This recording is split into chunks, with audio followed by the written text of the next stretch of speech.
गणतंत्र दिवस 26 जनवरी यानी हमारे देश के संविधान पर गर्व करने का दिन। लेकिन अक्सर 26 जनवरी के जोश, उमंग और गर्व के बीच हम कहीं ना कहीं भूल जाते हैं उस शख्स को जिसकी बदौलत ये दिन आया, वो शख्स जिसकी बदौलत इस देश का महान संविधान तैयार हुआ। हम आपको दिखाएंगे उस महानायक की महागाथा जो भले ही देश के संविधान पर जाकर खत्म होती हो, लेकिन उसका आगाज होता है एक महान संघर्ष से।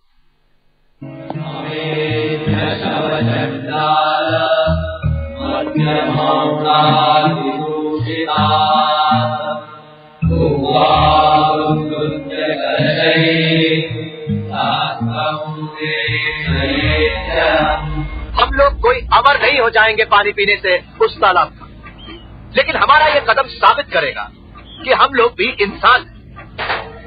हमें ये सिद्धांत लागू करना है कि हिंदुस्तान में किसी भी व्यक्ति की योग्यता उसके जन्म के अनुसार नहीं, बल्कि उसके गुणों से तय होगी। यहाँ हम हिंदुस्तानी समाज की नई रचना करेंगे, जहाँ ना ही जाति प्रथा होगी और ना ही वर्ग भेद होगा। हमें ये विचार अपनाना होगा कि सभी व्यक्ति समान रूप से पैदा होते हैं और समान रूप से मरते हैं।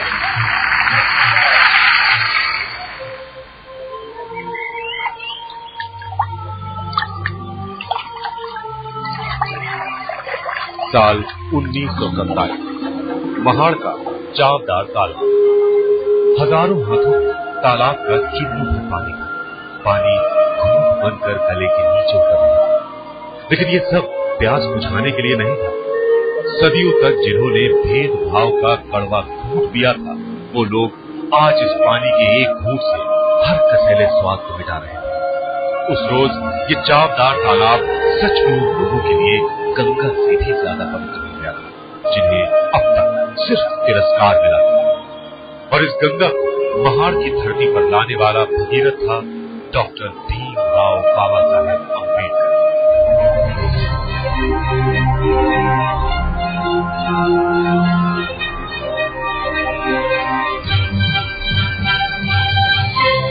हमारे देश को एक महान संविधान देने वाले डॉक्टर अम्बेडकर, हमारे समाज पर लगी छुआछूत की कालिख को मिटाने वाले बाबा साहेब, सदियों से दबे कुचले तबके में आत्मसम्मान का बीज बोने वाले भीमराव की दास्तान जितनी महान है उतनी लंबी थी।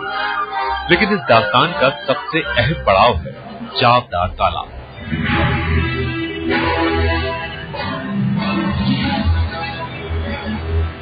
वो 1920 का दौर था।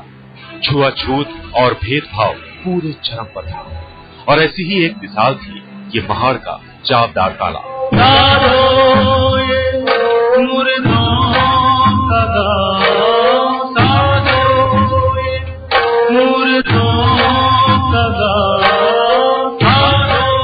इस तालाब से गाय ढोर तो पानी पी सकते थे, लेकिन दलितों को पानी पीना तो दूर, इसके पास भटकना तक मना था।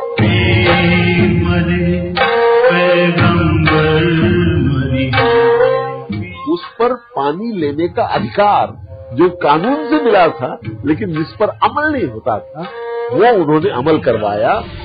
बाबा साहेब आगे आगे थे और हजारों लोगों का काफिला उनके पीछे चावदार तालाब पहुंच गया।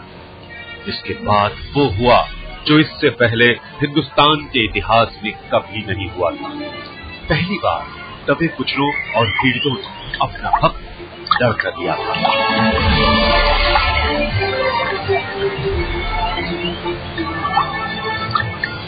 3000 साल का लगभग का भारतीय समाज का जो पिछड़ापन था, इसको दूर करने की एक बहुत बड़ी शुरुआत अम्बेडकर साहब के साथ होती है।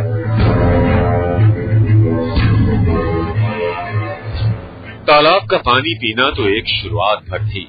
अम्बेडकर एक और नई क्रांति करने वाले थे, और इसके लिए उनका अगला ठिकाना था नासिक का कालाराम मंदिर। यहाँ दलित मंदिर में प्रवेश नहीं कर सकते थे, लेकिन अब अम्बेडकर ने इस कुप्रथा को मिटा देने का फैसला कर लिया था। वो यही कहते थे कि ये मंदिर में प्रवेश करने से हम अमरवीर होने वाले हैं, हमारे लिए कुछ खास मिलने वाला है, ऐसी भी बात नहीं है। और मंदिर में प्रवेश हम नहीं करेंगे तो हम मरने वाले भी नहीं है। लेकिन मुद्दा ये है कि मंदिर में प्रवेश करना ये मेरा हक है। अम्बेडकर ने मंदिर में प्रवेश के लिए सत्याग्रह शुरू किया। धर्म के ठेकेदारों ने मंदिर के दरवाजे बंद कर दिए, लेकिन जो हार जाए फिर वो भीमराव अम्बेडकर कैसा? लड़कर ही सही बाबा साहेब ने वो हक भी हासिल कर लिया जिससे सदियों से धर्म के नाम पर सताए लोग वंचित। तालाब का पानी पीना हो या मंदिर में प्रवेश, बाबा साहेब का ये संघर्ष आने वाले समय में हिंदुस्तान की तकदीर बदलने वाला है।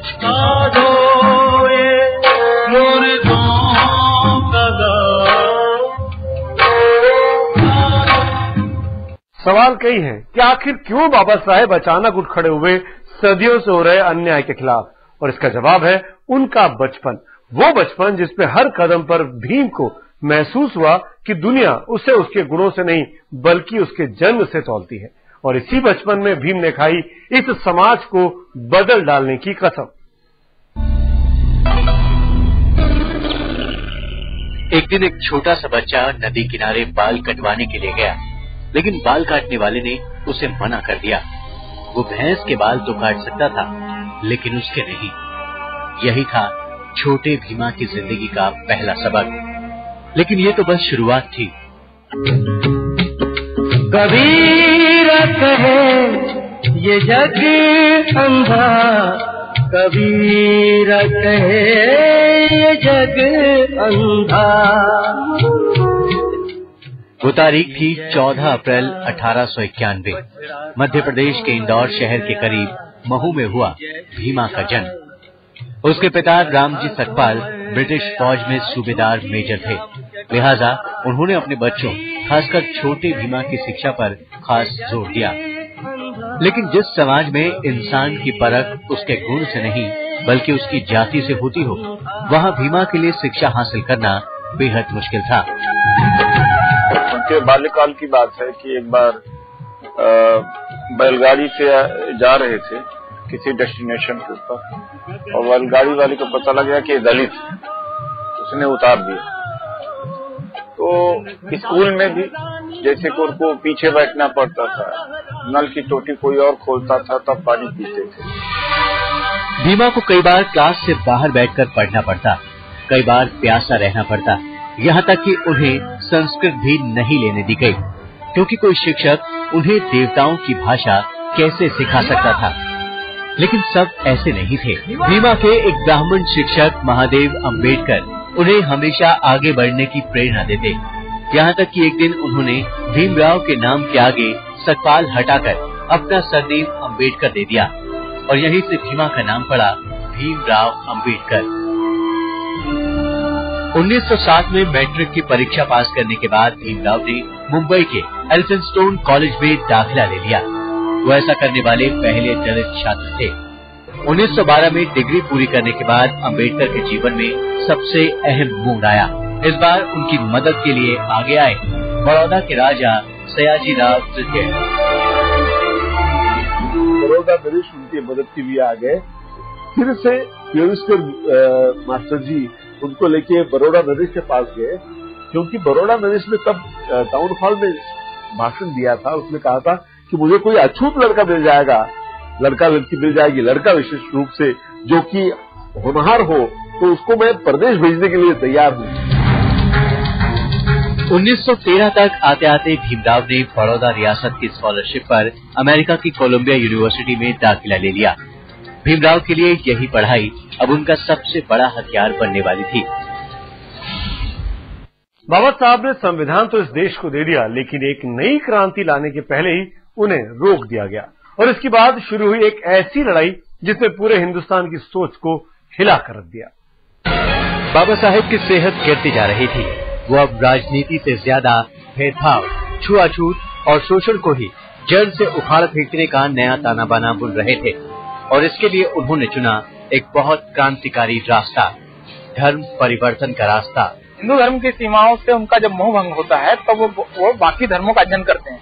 वो अमृतसर भी जाते हैं और स्वर्ण मंदिर जाकर वहाँ पर सिख धर्म के बारे में भी जानकारी इकट्ठा करने की कोशिश करते हैं, बाकी धर्मों का भी अध्ययन करते हैं। और आखिर में उन्हें लगता है कि बौद्ध धर्म एक ऐसा धर्म है जहाँ पर उनको जो समानता का तत्व है वो सबसे प्रबल रूप में है।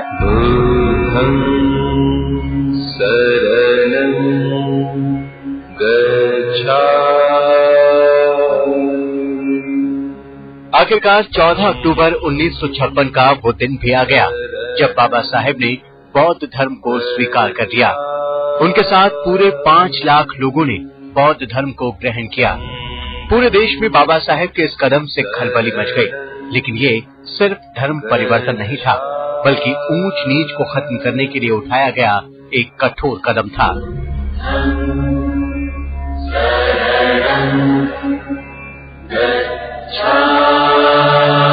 अगर हम हर एक आदमी को मानवीय हक देना चाहते हैं तो उसके लिए वो हिंदू धर्म में रह के वो मिलने वाला नहीं है। उसके लिए धर्म छोड़ के बाहर जाना पड़ेगा। डॉक्टर भीमराव अंबेडकर के जीवन का उद्देश्य पूरा हो गया था। 3000 साल से घनघोर नींद में सोए समाज को झकझोर कर उठाने के बाद बाबा साहेब ने 6 दिसंबर 1956 को इस दुनिया को अलविदा कह दिया।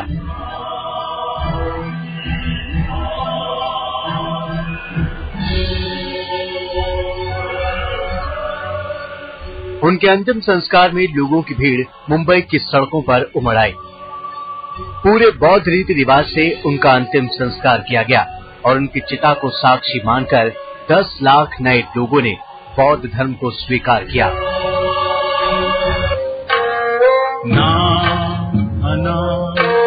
अनंत रहते अनंत रहते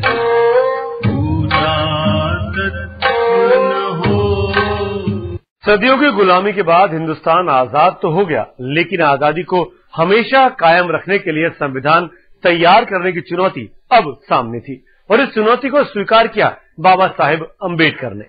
मैं यहाँ पर संविधान की अच्छाइयाँ गिनाने नहीं जाऊंगा, क्योंकि मुझे लगता है कि संविधान कितना भी अच्छा क्यों न हो, वो अंततः बुरा साबित होगा अगर उसे इस्तेमाल में लाने वाले लोग बुरे हों। और संविधान कितना भी बुरा क्यों न हो, वो अंततः अच्छा साबित होगा अगर उसे इस्तेमाल में लाने वाले लोग अच्छे। देश को महान संविधान सौंपते समय बाबा साहेब ने यही कहा था और सच ही कहा था, क्योंकि देश को नया, ताकतवर और महान संविधान देने के लिए बाबा साहेब ने दिन रात एक किया था। उन्होंने लोकतंत्र को मजबूत बनाया तो नागरिकों की आजादी का भी पूरा ख्याल रखा। धार्मिक स्वतंत्रता को पुख्ता बनाया तो जुआ, झूठ और भेदभाव जैसी बुराइयों को नष्ट करने के लिए कानून भी बनाए। इतना ही नहीं, सदियों से दबे कुचले लोगों को आगे लाने के लिए आरक्षण की व्यवस्था भी की। तो आप किसी व्यक्ति की कामयाबी या नाकामयाबी इस बात से तौलिए कि वो समाज उनको कहाँ पर रखता है। भारतीय दलित या भारतीय वंचित और पिछड़े वर्ग के लोग अगर आज अम्बेडकर को अपने सिर पर बैठाते हैं तो आप इस बात को समझ सकते हैं इन सारे लोगों की बेहतरी के लिए, भलाई के लिए उन्होंने कितना बड़ा काम किया। और ये बड़ा काम सिर्फ दलितों और पिछड़ों के लिए नहीं था। बाबा साहेब ने सिर्फ दलितों का ही नहीं बल्कि हर गरीब हिंदुस्तानी का संविधान में ख्याल रखा। आज हिंदुस्तान के 121 करोड़ लोगों की सबसे बड़ी ताकत है उनका महान संविधान, और इस संविधान के हर पन्ने पर झलकती है बाबा साहेब की काबिलियत और दूरदर्शिता।